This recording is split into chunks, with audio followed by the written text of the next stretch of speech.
I'm joined now by James Murray, who's the Exchequer Secretary to the Treasury and the MP for Ealing North. Minister, lovely to see you this morning. Thank you for your time on a Sunday.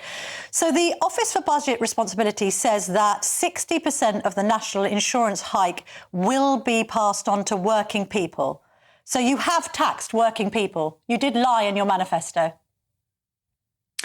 No, in our manifesto, we were very clear that we wouldn't increase taxes on working people. And if working people look at their pay slips that they get after this budget, they won't see any increase in income tax or national insurance. No, to address specifically the point around employers' national insurance, we're not denying the fact that the change to employers' national insurance will have consequences. It was a very difficult decision, probably the most tough decision we took in the budget package overall, but it's essential to make sure we fix the foundations to fix the public finances, because that economic stability is crucial for growth.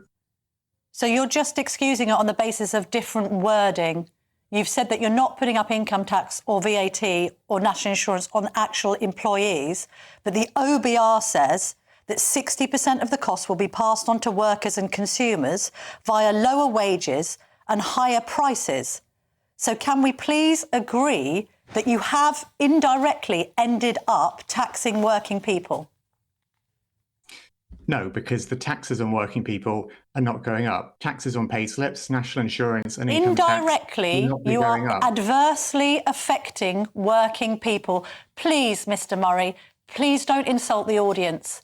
If the OBR is saying that 60% of these costs are being passed on to working people are being indirectly adversely affected by this budget. And Rachel Reeves herself called a national insurance employers' rate hike in 2021. She called it a jobs tax. She said it takes money out of people's pockets. So what's changed between 2021 and 2024? Well, I'll tell you what's changed since we won the election, which is that we discovered the £22 billion black hole in the public finances, which the previous government concealed from the public, from the OBR, from the Office of Budget Responsibility. That pressure on public finances is something that we have to deal with. And we could have taken a decision after winning the election to sweep it under the carpet, to ignore it, to pretend it wasn't there. But we were absolutely determined to use this first budget of our new government to fix the public finances and to get stability back in the economy. How on earth do you fix the public finances with £72 billion in spending?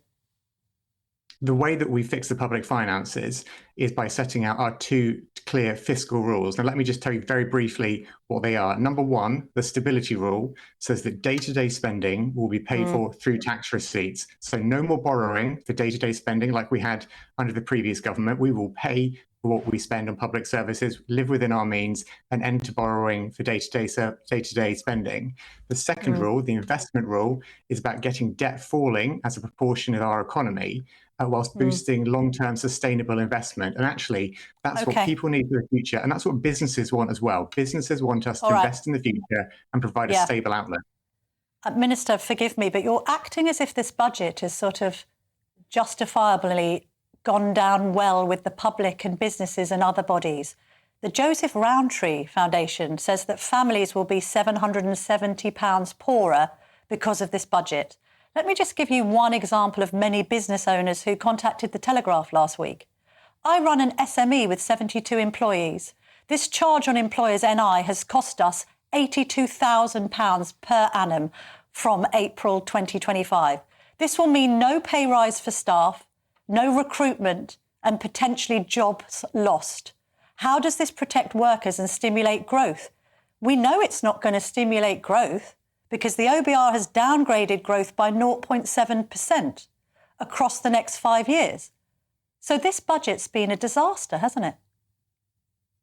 No, what this budget set out to do is to meet the very first promise we made in our manifesto, which is to deliver economic stability. Now, we've got to do that in order to get the public finances back on a firm footing, to give businesses the confidence to invest and to set the country in a better direction. That is what this budget did. And look, I'm not denying there were some really tough choices, difficult decisions. We've talked about decisions on tax. There's also decisions on spending and welfare.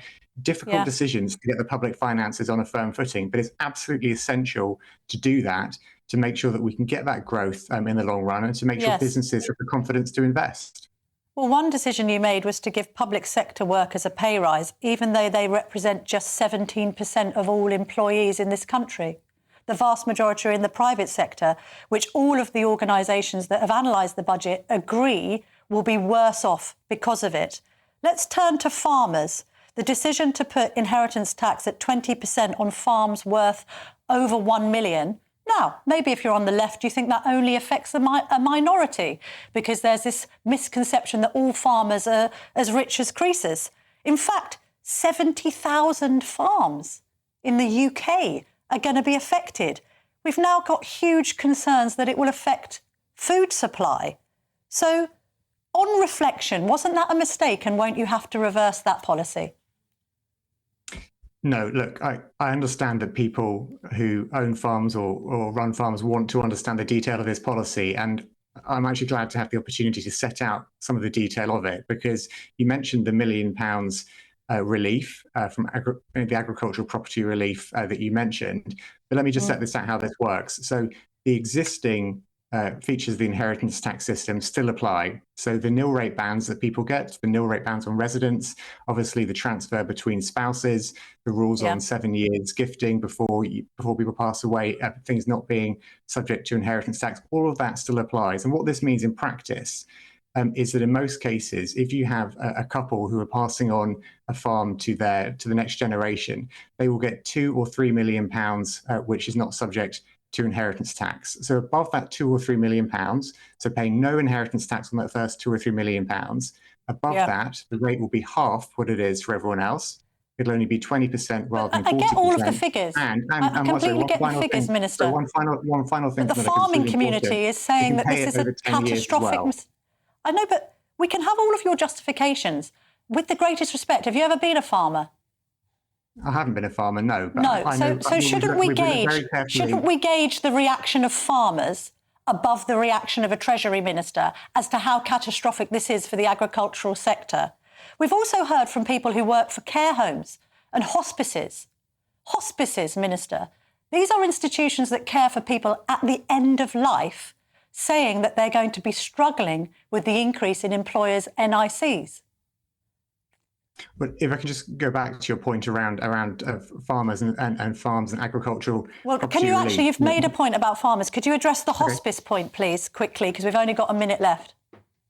Okay, well, the point around employers' national insurance is that when you look at things like GPs, dentists, the care sector and so on, they will all be funded, obviously, through the settlements that we set out in terms of public spending. So the employers' national insurance increase doesn't kick in until April next year. And one of the reasons why we've taken tough decisions... It's going to put staffing costs up for hospices and care homes. Well, one of the reasons why we took the tough decision around employers' national insurance is to provide that funding for public services. And obviously the NHS got a very positive settlement at the budget, and the Health Secretary will set out the allocations of that money in due course.